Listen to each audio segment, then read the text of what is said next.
Assalamualaikum, kali ini kita akan membahas bab 3 yaitu tentang networking models. Nah, di sini terdapat outline yang akan kita bahas untuk bab kali ini, yaitu pertama ada konsep, yang kedua ada TCP atau IP model, yang ketiga ada encapsulation dan decapsulation name of TCP atau IP message, yang keempat ada oscillated model ya. Nah, di sini ada konsepnya, yaitu jaringan komputer mengacu pada perangkat komputasi yang saling terhubung serta dapat bertukar data dan berbagai sumber daya satu sama lain. Nah, untuk terjalinnya proses bertukar data tersebut diperlakukannya aturan yang mendefinisikan bagaimana kumpulan komputer agar bisa saling berkomunikasi. Aturan tersebutlah yang disebut networking models. Jadi, bagaimana setiap vendor dapat saling berkomunikasi dengan open standard networking models yang tersedia. Nah, di sini untuk saat ini open standard networking models yang tersedia dan terkenal ada dua, yaitu TCP atau IP model dan OSI model. Nah, di sini kalian bisa lihat di sini ada open networking model, yaitu ada OSI model dan TCP atau IP model. Created by International Organization for Standardization atau ISO. Nah, yang TCP atau IP model ini created by US Department of Defense atau DoD. Nah, di sini ada before open networking model exists, each vendor create their own networking model on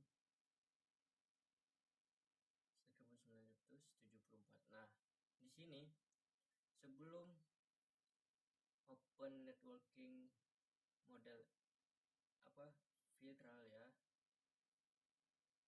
sebelum adanya ini kita bikin vendornya sendiri pada tahun 1974 dan IBM Create System Architecture Network atau SAN ya. Dan other vendor also create their own networking model. After open networking model exists, each vendor use same networking model then can communicate each other. Nah, sesudah open networking model exist, nah semua vendor menggunakan networking model untuk berkomunikasi satu sama lain. Nah, di sini terdapat contoh. Di sini ada vendor 1. Nah, di sini bisa saling berkomunikasi dengan sesama ini ya, TCP atau sesama modelnya. Di sini ada vendor 1 yaitu modelnya TCP atau IP dan IBM TCP atau IP, dan vendor 2 ini ada TCP atau IP. Jadi bisa saling berkomunikasi. Nah, di sini ada TCP atau IP model. Merupakan jenis networking yang saat ini sering digunakan atau common ya, mendefinisikan suatu protokol agar antar komputer utama yang berbeda network bisa saling berkomunikasi. Untuk membantu dalam memahami setiap networking, model dipecah menjadi dua bagian kecil yang disebut layer. Nah, secara dokumentasi TCP atau IP model terdiri dari 4 layer. Namun, penerapan dalam real networks TCP atau IP model lebih mudah untuk dibagi menjadi 5 layer. Nah, di sini ada contohnya. Di sini ada TCP atau IP original atau belum diupdate ya. Di sini ada network access, internet, transport, dan application. Nah, bedanya apa dengan yang sudah diupdate? Nah, di sini kalian bisa lihat terdapat physical, data link, internet, transport, dan application.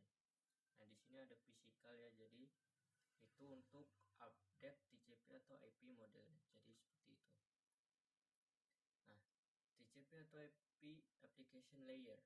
berfungsi sebagai antar muka dengan aplikasi. Contoh service dari application layer seperti HTTP, PVP3, SMTP, IMAP, SSH, dan DSP. Nah, HTTP digunakan ketika kita mengatur sebuah web server. Nah, kalian bisa lihat di sini terdapat gambar satu ada klien dan satu server. Nah, di sini klien meminta ke server yaitu menggunakan HTTP. Nah, terus server merespon HTTP tersebut ke klien. Jadi seperti itu. Nah, di sini transport layer. Fungsi dari transport layer ini memudahkan application layer atau transfer data. Transport layer terdapat dua protokol yang sering digunakan, yaitu TCP atau UDP. TCP is more reliable. Nah, sering digunakan ya. TCP digunakan untuk IP karena support error checking. UDP is more faster. UDP digunakan untuk video streaming games dan aplikasi lain yang menggunakan kecepatan data. Nah, di sini kalian bisa lihat di sini ada web browser dan web server. Di sini web server mengirim TCP terus ke web browser menggunakan data. Jadi kayak gini contohnya. Oke, kita lanjut. Nah, di sini ada TCP atau IP network layer. Hanya terdapat satu contoh yaitu IP. IP menyediakan dua fitur yang sangat penting yaitu addressing dan routing guna berfungsi untuk menangani konektivitas dan pemilihan jalur. Setiap perangkat jaringan memerlukan address yang unik. Addressing merupakan IP address perangkat itu sendiri. Routing merupakan sebuah fitur yang disediakan oleh IP di bagian network layer guna mengatur lalu lintas data yang akan dikirim ke address tujuan. Nah, di sini terdapat dua PC ya. IP address-nya 192.168.1.1 dan sebelahnya 1.2. Nah, IP ini itu bertujuan untuk mengatur lalu lintas data yang akan dikirim. Jadi untuk dikirim agar bisa saling berkomunikasi dengan PC yang lainnya. Itu. Nah, sini IP atau Internet Protocol terdapat dalam network layer ketiga OSI. IP digunakan untuk komunikasi antar perangkat jaringan. Terdapat dua jenis IP address, yaitu PV4 pengalamatan 32 bit, terbagi menjadi 4 blok. Setiap blok ada 8 bit. Max hostnya 4, 294, 967, 296. Nah, di sini kalian bisa lihat di sini ada 4 blok ya, yaitu 192.168.1.1. Nah, IP versi 4 pengalamatan 128 bit terbagi menjadi 8 blok. Setiap blok ada 16 bit. Nah, di sini ini bisa sama saja seperti ini, tapi bedanya di sini ada 16 bit dan 8 blok. Max hostnya 340,282, 366, 910, 920 dan seterusnya. Oke. Nah, di sini ada data link layer mendefinisikan protokol yang dibutuhkan pada physical layer. Fitur yang ada di dalam data link ialah FCS frame check sequence, yaitu mendeteksi error tanpa recovery. Addressing yang digunakan pada data link ialah MAC address. Physical layer mendefinisikan cabling pada suatu jaringan komputer apa yang digunakan untuk penghubung device. Nah, di sini ada PCA dan PCB. PCA dan PCB ini bisa gunakan wireless cable atau kabel minyak. Dan untuk menjaga lalu lintasnya kita harus menggunakan IP ya. Jadi seperti itu. Nah, di sini ada encapsulation dan decapsulation. Recapitulation merupakan proses membungkus data dengan header kepada setiap layernya. Jika encapsulation merupakan kebalikan dari encapsulation.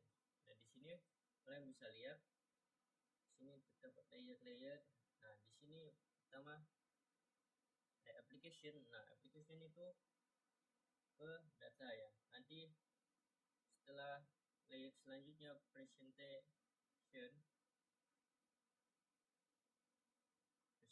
masih ke data, presentation session, dan transport ini menambahkan data dan segmen header. Networknya menambah ke packet header, data link, terus selanjutnya data link menambahkan frame header, physicalnya bit 0s dan 1s, sorry guys. Dan di sini ada OSI model. Untuk saat ini model yang sering digunakan hanya TCP atau IP, karena untuk dari sisi perkembangan protokol ya atau model ya, TCP atau IP lebih dominan daripada OSI layer. Sebelum networking models ada, setiap vendor memiliki networkingnya masing-masing, karena setiap vendor memiliki komunikasi yang sulit dilakukan. OSI layer bisa dipelajari dan mudah dipahami.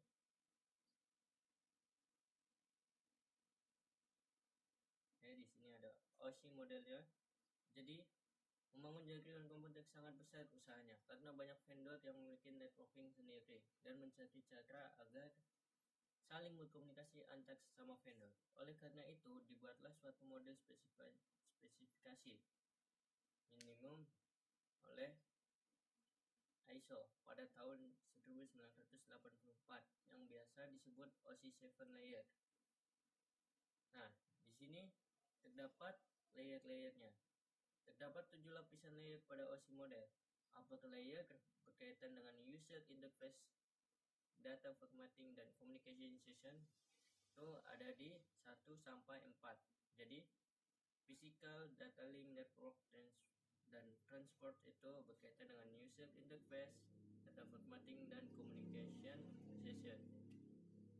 Dan untuk lower layernya berkaitan dengan bagaimana data itu mengalir. Contohnya seperti session, presentation, dan application. Jadi seperti itu ya. Nah, cukup sekian dan terima kasih. Bye bye.